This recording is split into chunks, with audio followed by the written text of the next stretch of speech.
Good morning and welcome to my retreat, and today for breakfast I thought I'd share with you one of my herb projects. We've got this laurel or bay, and I was reminded of this by my favourite bonsai creator, Back Garden Bonsai, who has been going for ages and does some fantastic stuff.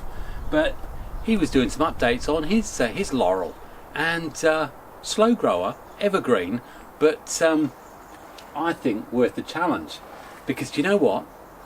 We're not using the bay leaves. Well, we are using the bay leaves, and I think the kids are going to kill me when they find out what I'm going to do with this. But anyway, while you're eating your cereal, let's decide what we're going to do with this.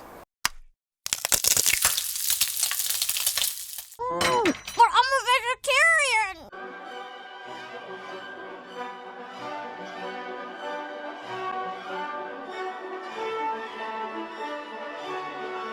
This laurel bay leaf has seasoned many a family chicken, and I know they're going to be upset with me, but I've been determined I want to turn this into a bonsai, and down there is a beautiful, beautiful base. But first of all, I want to get rid of a load of branches, and it occurred to me, why don't I airlayer the top as well? So we're going to do a quick airlayer, and you've seen all that, but if you want to know more, check the description. Got full videos on airlayers, and get a chance to see the base. But let me clear this all away, get it ready for that, and you crack on and butter your toast. Loads of roots in here. It's been in this for decades. I don't even know what the roots are going to be like.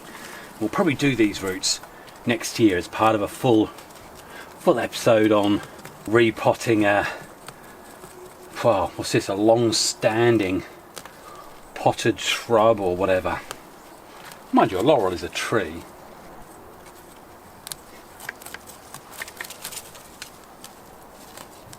I'm already so bored I could die. Okay, well there's a nice little base down there. So I'm just going to remove a few branches. You can either watch this or morning TV, whichever suits you most.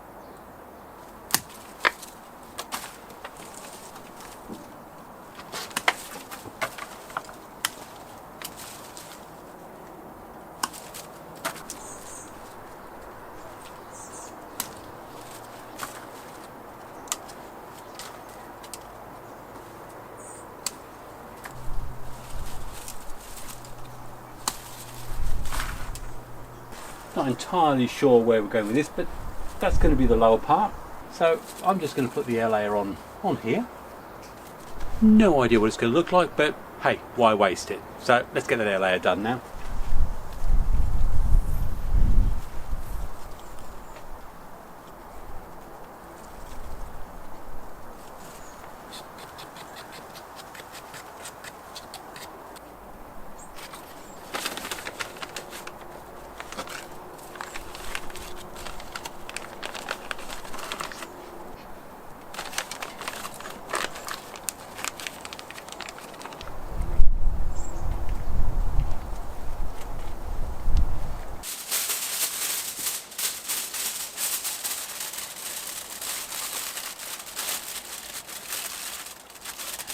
Well, there you go, quick and sweet, and I'm sure right now you're getting on your jackets or whatever it is, your shoes, and scooting off to work.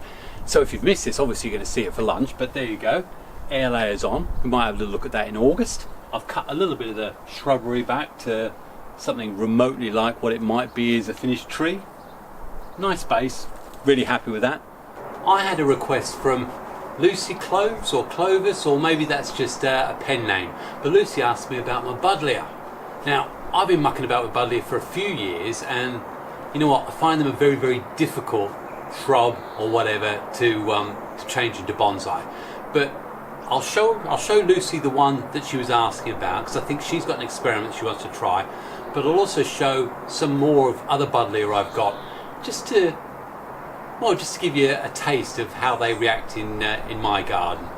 And while we're down here, I'll also give you a quick talk through about some of the other trees you won't have seen that are in this little section of the garden. So first of all, let's have a look at that Buddleia, shall we? I've looked to put it somewhere that's out of sunlight, and truthfully, I don't know whether that's a good or a bad thing. You asked whether or not it's had much bud back. There's a little bud down there that's going to die. but these leaves look very, very ill, scrawny. So either it's got a bug, or I fear that it just didn't respond well to all that heavy cutting. In fact, I might try putting it in the sun and see if that makes a difference. It's a shame, because that is a lovely, lovely structure. You will make good firewood. And while we're here, I can give an update on the big oak forest planting. I know someone was asking how the leaves develop, and basically they're all out in full leaf now, nice and green.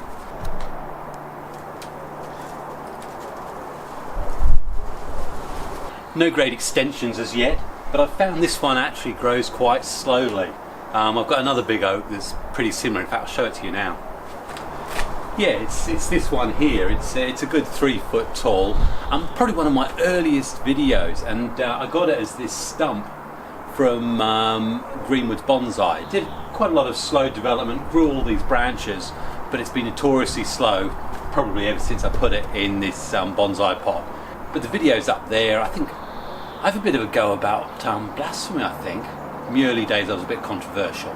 So yeah, slow but developing. What else have we got here? I mean, I've got this sort of Yamadori dig tree oak. Nothing impressive about it yet, but I'll just let this continue to grow, and probably next year I'll be cutting right back smaller, and maybe even remove here, or potentially remove that one. So a lot of these things I'm really not sure which way they're going. You know, I've got ongoing cuttings. These are my Chinese elm cuttings, various ages up to 6-7 years. Got a lot of apple as well. These were originally pips in the monastery up in Stronsay, where I take my yearly retreat. Might do something on apple later in the year. In here, I think I've actually got 2 very successful larch seed developing, and they were actually from my own larch, so that's actually going to be part of a timeline video as well. I've got lots of larches, things like this, which are sort of 6-7 years old. You know, you've seen this is the ficus, there's the larch, you've seen that. But oh, we were talking Buddleia, weren't we? Well, there's a Buddleia, beautiful purple flowers, and I think this is when I've recognised their best, is you actually let those extensions grow, you let it have these lovely flowers, and except it's not going to be classic bonsai. I mean, it's got a lovely little shape down there, but you know, that's it. It's probably going to die off slowly. The smaller the pot, the harder it is to keep alive, I think. Little Marmay oak here, lovely little shape there, stuff here. I've got loads of little things going on. Fuji cherry, and looking over here, right in the far corner, I've got my Korean Hornbeam, which I bought right back in 2002. Some more Fuji cherry. There's the sage, a couple more larches, the flowering azalea, which you saw in that YouTube short, and then here I've got my yew. Sort of 2/3 good results. A couple of branch diebacks, but again, no, very, very interesting. They started off as little 2 pound starter plants. So I've got a few of those. Ficus, that's a cutting from the big one here, and they're doing very well, and I love them because they're my own cuttings. Another larch here. Well, I love larches. We've got little oak, another Fuji cherry in a basket. Gosh, I think that's a spruce as well. Haven't done anything with that. Chinese elm. Little silver birch forest. Well, I say forest, probably little group planting. Another, looks like apple. We'll see how that develops. Don't know, that could be actually crab apple. To be fair, I can't tell the difference between apple and crab apple. None of mine are big enough to make it obvious. Apple, apple, apple. And certainly for those of you who followed my my kids doing bonsai series, Katerina very, very recently had a little go at hers, and you see there's definitely a big change. She's obviously watching my pod basket series. All sorts of stuff, nothing spectacular, well, apart from probably the Korean Hornbeam, which, do you know what, let's take a closer look at that, shall we? So yeah, here it is. It has featured in a number of videos, certainly some of the earlier ones, and it's got lovely fine leaf growth. Very, very happy with it. Very interesting root structure, and yeah, it's been put into this Dawn Isaac ceramic with I think that's actually proper leaf that's been put into the glaze. Very, very nice. I love this Korean Hornbeam, and notoriously difficult to get hold of, to be fair, although I know you can get different examples in different bonsai nurseries, but they're très cher, definitely expensive, but definitely one of my originals. Very, very happy with it. Anyway, not much more to say in this breakfast video. Hope you're enjoying your eggs or your cereal or whatever it is that you're enjoying right now. Make sure you wash up before you go, because there's nothing worse than coming home from work and you've got a sink full of dishes. I'll put it in the dishwasher or give it to the kids to do. From Xavier, if you enjoyed it, big thumbs up. I hope, Lucy, that answered your question. Not all things go well in the bonsai retreat, and I think that's a sad, truthful story. I probably won't be continuing my experiments with Buddleia much longer. If you have success, please send me a photo through. I'd love to see it and share it. Otherwise, enjoy the rest of your week. Happy bonsai and God bless. Cheers.